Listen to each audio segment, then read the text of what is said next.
BHW भागसाठी BHW भाग 2साठी सत्र क्रमांक 3 यामध्ये 7वा पाठ आहे पंगू नावाचा. वपू काळेंनी लिहिलेली ही कथा आहे. या कथेचा सार या पंगू या पाठामध्ये दिलेला आहे. वसंत पुरुषोत्तम काळे म्हणजे वपू काळे यांचा जन्म 1932 आणि मृत्यू 1901. कथा लेखक, निबंधकार, नाटककार, कादंबरीकार. मराठीमध्ये कथाकथनाचे अनेक कार्यक्रम त्यांनी केलेले आहे. कथा आकर्षकपणे सांगण्याची हातोटी त्यांची होती. गुलमोहर, कर्मचारी, कारे भुललासी, संजीवनी, वलय, मोडेल पण वाकणार नाही असे अनेक कथासंग्रह त्यांचे प्रकाशित झालेले. आकर्षक कथानके, ओघवती निवेदनशैली आणि चटपटीत संवाद ही वपू काळेंची खास कथांची वैशिष्ट्ये आहे. शारीरिक विकलांगतेबरोबर मानवी मनाची विकलांगता कशी दीनवाणी असते याचे हृदयचित्र प्रस्तुत कथेतून साकार झालेले आहे. ते आपल्याला पाहायचं आहे. म्हणजे एक व्यंग असणारं किंवा विकलांग असणारी व्यक्तीशी विवाह होण्यासाठी काय तळपळ करावी लागते त्याबद्दलचा एक संवाद, एक कथा या पंगू या कथेमधून आपल्याला पाहायला मिळते. वपू काळेंनी ते सुंदर असं लिहिलेली कथा आहे. कथा अशी आहे. मोह मला एकट्यालाच नाही झाला, तिलाही झाला. तरीही तू बोलणार असलास तर मी म्हणेल की ज्या माणसाला पावसामध्ये भिजायची हौस आहे त्यानं नंतर होणारी सर्दी भोगायलाच हवी.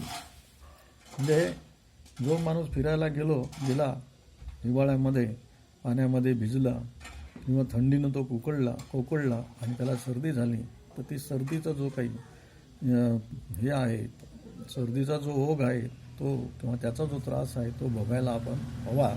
या पद्धतीने त्यांनी सुरुवात केली. एक आदमी भेद दो, कंडक्टरनं बोट नाचवीत सांगितलं. देवाचे आभार मानेमध्ये मी पटकन बस पकडली. एकच जागा शिल्लक होती, ती सुद्धा एका वयस्कर गृहस्थाजवळ. खिशातून पाकिट काढीत असताना मी जागेवर अंग झोकून दिलं. एक महिम मिळालेल्या बिस्किटाची बारीक घडी करून ती अंगठीमध्ये अडकवीत असताना कानावर शब्द आले, काय कानिटकर, ठीक आहात ना?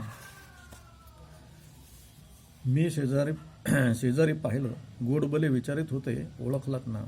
हो, न ओळखायला काय झालं? ठीक आहात ना? ठीक. एवढ्या मामूली प्रश्नोत्तरानंतर काय बोलावं कळेना. बोलावं असंही वाटत नव्हतं आणि बोलू नये असंही वाटत नव्हतं. शेवटी विचारायचं म्हणून विचारलं, कुणीकडे? इथंच, दादरला चाललो आहे. वास्तविक मी गप्प बसावं उगीच खोलामध्ये शिरून मी विचारलं. सहज. स्थळ आलाय म्हणून मोहिनीला त्यांनी चटकन उत्तर दिलं. माझी आणखीनच पंचायत झाली त्या उत्तरामुळं.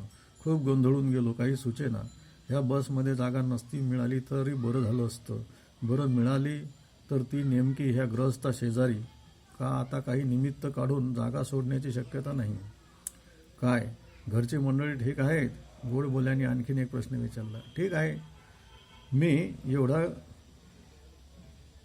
आवडा गिळीत म्हणालो, काय हो हा माणूस मागचं सगळं विसरला? एवढी मोठ्या अंतःकरणाची माणसं असतात, चांगुलपणानं ही मन एवढं दडकून जातं तर मुलगा कसा आहे? त्यानं आणखीन विचारलं. उत्तम आहे. मला मुलगा झाला हेही त्यांना माहीत आहे का नाही? का ह्यांना सगळी ही माहिती बरं असली तर असली, पण आपल्याला सगळं माहीत आहे ह्याची जाणीव ते मला का देत आहेत?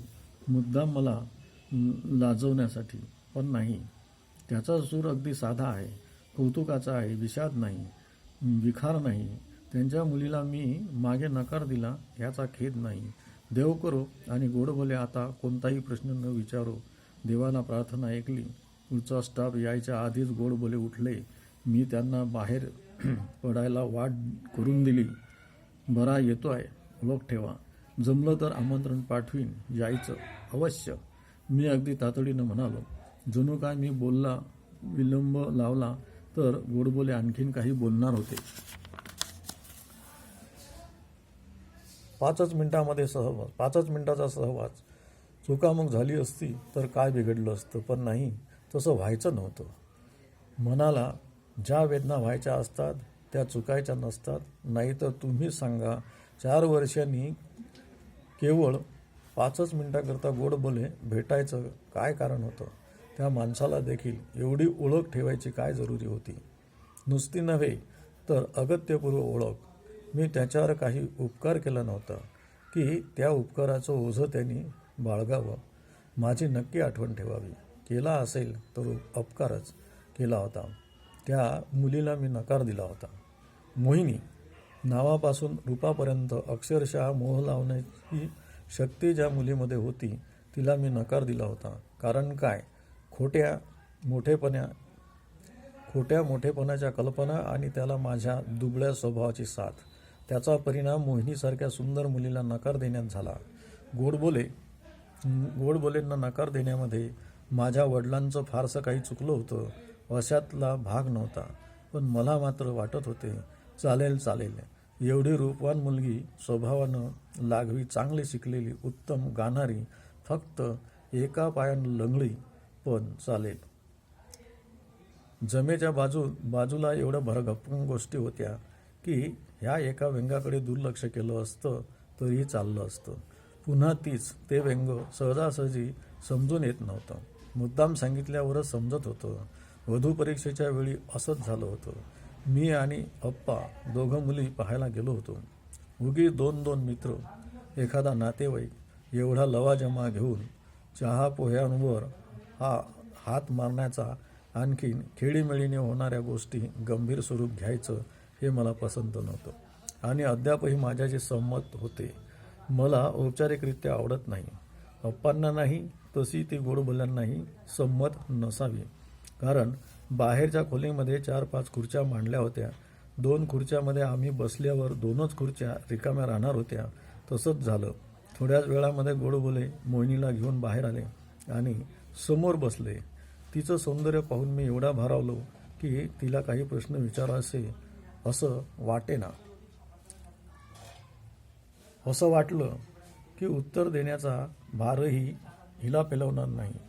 फार बघणंही बरं नाही. त्यांना तिला त्रास होईल. एकच प्रश्न अगदी विचारायचा म्हणून विचारला, मोहिनी, बस. इतकी नाजूक हालचाल झाली ओठांची. मी हळूच अप्पाकडे पाहिलं. मोहिनीवर नजर स्थिर करीत अप्पा म्हणाले, सार्थ आहे. गोडबोले हसले, पण त्या हसण्यात ताठा नव्हता. देवाची देणगी, माणसाचं कर्तृत्व काही नाही, असं काहीच त्यांना सुचवायचं होतं. एकाच प्रश्नानं वधू परीक्षेची सुरुवात झाली आणि एकच उत्तरात ती संपलीही.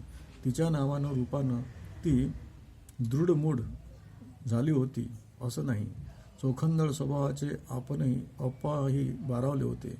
अगदी मनमोकळेपणानं ते म्हणाले, मला आता काही विचारायचं नाही. प्रश्न नका विचारू, पण गाणं ऐकायला हरकत नाही ना? नाही. वडिलांच्या सूचनेची वाट न बघता मोहिनीनं गाणं म्हणायला सुरुवात केली. पण त्यातही औपचारिकता नव्हती. काही जिंकायचं आहे असा अभिनिवेश नव्हता. 4 आप्तेष्ट जमावेत, गमतीनं गाणं म्हणावं इतकी सहजता तिच्या भोवती. गाणं संपलं.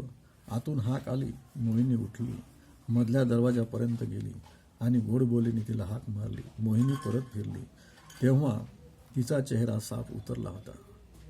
मला याचा अर्थ कळेना. चोरट्या नजरेनं ती व्याकुळ भांबावलेला चेहरा पाहत राहिले. ती गोडबोल्यांच्या जवळ आली. गोडबोल्यांनी खाली वाकून मोहिनीचं जमिनीवर लोळणारं पातळ वर केलं. मी आणि अप्पा दोघेही थबकलो. मोहिनीचा डावा पाय गुडघ्यापर्यंत लाकडाचा होता. खूप मोठा प्रशांत जलाशय असावा. बाजूला हिरवळ गर्दीदाटी असावी. निरभ्र आकाशाचं प्रतिबिंब पृष्ठभागावर तरंगत असावं. पोहण्याचा अनिवार मोह होऊन उडी टाकण्याच्या तयारीत असावं. तो समजावं. तळाशी असंख्य मगरी आहे. तसंच काही झालं. मोहिनी आत निघून गेली. अप्पा निश्चल झाले. गोड बोले हळूहळू सांगू लागले, असं आहे, सगळं सगळं चांगलं आहे, पण हे व्यंग आहे. वर ताजमहाल आहे, पण शेवटी आत कबर आहे. तिचं हे व्यंग कळत नाही, कारण ती लंगडत नाही. मी तिला पातळ व पायघोळ नेसायला सांगतो, पण त्यात कुणाला फसवावं ही इच्छा नाही. मी फसवण्याची इच्छा नाही, म्हणून लग्न लांबणीवर ओढत आहे. अप्पा गप्प होते. मी बोलणार होतो, पण दुबळेपणा आड आला. अप्पा उठले तसा मीही उठलो. गोड बोले लगबगीनं म्हणाले, बसा ना, जायची काय घाई आहे? मुलगी पसंत नसेल तर माझंही काही म्हणणं नाही. तुम्हाला ती नापसंत आहे म्हणजे ती नालायक आहे असं थोडंच होतं. आणि प्रत्येकाचा दृष्टिकोन निराळा आहे आणि प्रश्नही उभ्या आयुष्याचा आहे. आणि म्हणून तुम्ही जाण्याचं कारण नाही. नातं नाही तर नाही, पण नुसत्या मैत्रीला बघा. यावा काय? बसा बसा, प्रथमच घरी आलात, चहा पाणी झाल्याशिवाय सोडणार नाही तुम्हाला. आम्ही यंत्रवत खाली बसलो. मगाशी मोहिनीच्या सौंदर्याने भारावलो होतो, आता या गृहस्थाच्या मोठेपणामुळे भारावलो. एक सौंदर्य दृष्टीच होतं, एक सौंदर्य विचाराचं होतं, पण पुन्हा त्यामध्ये दर्जा ठरवण्याची वेळ आली नसती तर श्रेष्ठपणाविषयी प्रश्न पडला असता.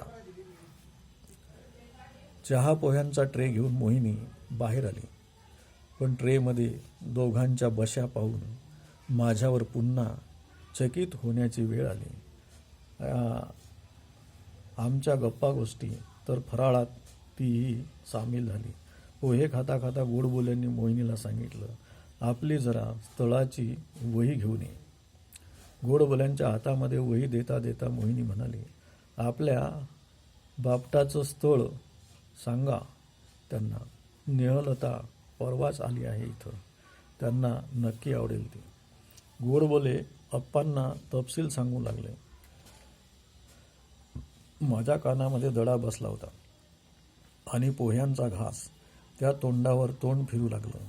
नंतर आम्ही जवळजवळ तासभर तिथं होतो.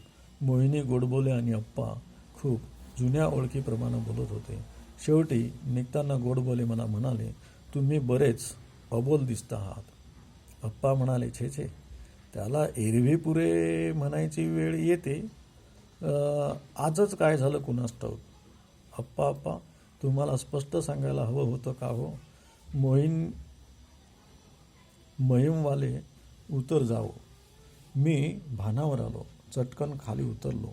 गोडबोले भेटले, पण जाताना माझं मन स्वस्थ घेऊन गेले. 4 वर्षापूर्वी त्याच्या मनाची अशी अवस्था झाली असेल, मला तेव्हा वाटत होतं. तेव्हा कशाला आज एका मुलाचा बाप झाल्यावर अजून केव्हा वाटतं की आपण गोडबोलेंना होकार द्यायला हवा होता. माझ्या या दुबळ्या स्वभावानं माझा खूप वेळ असाच वाया गेला. मी अप्पांच्या मनाविरुद्ध वागू शकलो नाही. आता मला तसा विचार करण्याचा काय अधिकार? किती थोडक्यात चुकामुक झाली. आता एवढ्यामध्ये तुझा दोस्त येऊन गेला.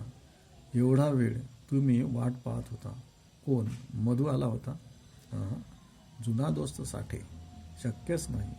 त्याचं माझं भांडण झालं होतं, तेही त्यांनी सांगितलं. आणि एवढंही मला भांडण काय अशी वर्षानुवर्ष लक्षात ठेवायची असतात काय? आणि निव्वळ गैरसमज अंधारलेलं आमचं भांडण साधं नव्हतं. उभ्या जन्मामध्ये एकमेकाची तोंड पाहायची नव्हती, एवढ्यावरच येऊन ते थांबलं होतं. पण एवढं झालं होतं काय? सौनं इस्टेट घेऊन विचारलं, बापू, मोठी कहाणी आहे. तसं पाहिलं तर आम्ही दोघांच्या स्वभावाचं साम्य असण्याऐवजी विरोधच जास्त होते. मी दुबळा, भिस्त, तो चेष्टेखोर, स्पष्ट वक्ता. मी एखाद्या गोष्टीवरून खूप विचार करणारा, तो सगळ्या गोष्टी हसवण्यावर नेणारा. मी सगळ्यांना भिणारा, तो जन्मदात्या आईवडिलांसुद्धा न जुमानणारा. हे असं होतं. तरीही तो मित्र, मी मित्र होतो, जीवाभावाचे. त्यांच्या बेपर्वाईची वृत्ती मी पुष्कळदा तोंडात सुद्धा घ्यायचा आणि मग माझ्या नेभळट स्वभावावर टीका करताना तो हातावरच घड्याळ काढून ठेवायचा. जीवनामध्ये येतील त्या गोष्टीची मजा लुटायचा. त्याचं ध्येय होतं, गुण एकच होता की त्याची किंमत तो रोखी मोजीत असायचा. अर्थात बेछूटपणा त्याचा वाढत होता. मी हे सारं पाहत होतो, त्याच्या स्वभावाचा अंदाज घेत होतो, अभ्यास करत होतो. मी जरा वेळ थांबलो, पण सांगायला प्रारंभ केल्यावर मध्ये थांबता येणार नाही हे जाणून मी म्हणालो. आम्हा दोघांना एकरूप झालेली आणखीन एक व्यक्ती होती. साठेच्या बेछूटपणाचं व माझ्या विडस्त स्वभावाचं कौतुक करणाऱ्या